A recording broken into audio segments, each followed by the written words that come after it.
salamat. Yung mga homework, ha? Huwag niyong kakalimutan gawin. Prepare for the quiz tomorrow. Ingat. Mauna ka na. Ako nang bahala Sige dito. po. Oo, thank you. Gina, mag-usap nga tayo. Tumawag sa akin yung nanay ni Anton. Bakit ba kasi hindi mo dinala agad yung bata sa clinic? Hindi ko siya iniwan kaagad kasi inalalayan ko nga yung pagdugo ng ulo niya. Kung umalis ako kaagad, baka mamaya mas mapahamak pa siya. Pwes, palpak nga yung ginawa mo. Mali, palpak. Inuha ko lang naman kung ano yung sa palagay kong tama eh. Ang oras na yun. Sa palagay mo tama. Eh hindi nga yun eh. Kaya ang sinasabi ko sa'yo, mali, palpak. Alam mo, tama talaga yung hinala ko eh. Pinag-iinitan mo talaga yung bata eh. Sinadya mo talagang hindi siya iligtas para makaganti ka. O ngayon, nasa ospital na yung bata, masaya ka na ba? Hindi totoo yan. Sinasabi ko sa inyo yung totoo, ayaw niyong makinig. Wala ka talagang kwentang teacher eh. Dapat sa'yo matanggalan ka ng lisensya. Yun lang yun. Sinabi ko na sa inyo, pinaliwanag ko na ho sa inyo. Walang kwenta yung paliwanag mo. Palpak ka nga eh. Na-ospital na yung bata. Huwag ka nga mag-aarte dyan. Ma'am, ano po nangyayari sa inyo? Hindi ako makahinga. Hindi ako makahinga. Gina, tigilan mo yung pag-aarte mo, ha? Nakakaya sa mga nakakita sa'yo. Ma'am, may nga-atake po yan sa mama sa Gina! Gina, tumayo ka nga! Ano ba? Walang dugo dito, oh. Walang dugo. Wala kang nakikitang dugo, kaya hindi ka dapat maging ganyan.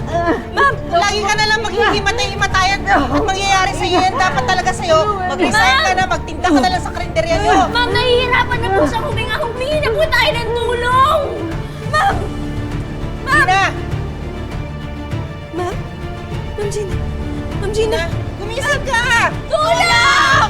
Tulong! Tulungan niyo kami! Ma'am Gina!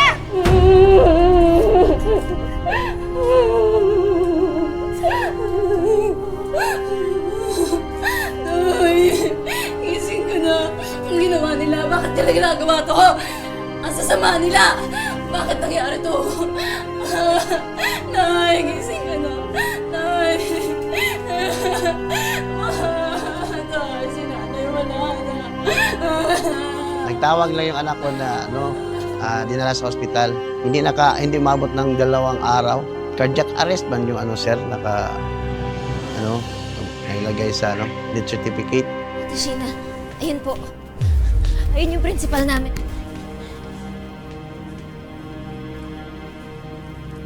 Ikaw ba yung demonyong principal? Pinatay mo yung nanay ko. Ang alam ko, matagal na siyang may sakit sa puso. Hinihimatay nga siya sa gitna ng klase. Pero wala kang kinalaman sa pagkamatay niya. Ngayon, kung naghahanap kayo ng magbababalingan ng galit niyo, wag ako. Sama ng ugali mo. Anak! Tanong. Ano ba? Bitawan mo nga ako!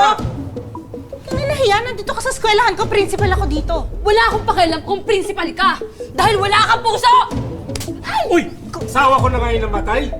Demonyo ka talaga! Oo talaga, demonyo ako, pero hindi ko kasalanan kung ba't namatay ang asawa mo. Kasalanan niya yun. Hindi ako papayag na hindi ka mapapakulong. Dahil sisiguraduhin ko na matatanggal ka sa serbisyo. O sige, gawin niyo yun! Gawin Talaga? niyo yun! Sige! Talaga? Kung kaya niyo! Tandaan mo Mas itong araw. makapal mukha niyo para pumunta dito! Talaga? Umuwi ka na! Isa ka pa! Tandaan mo to. Bastos kayo! Sige! Inahamon ko kayo! Demanda kayo kung gusto niyo!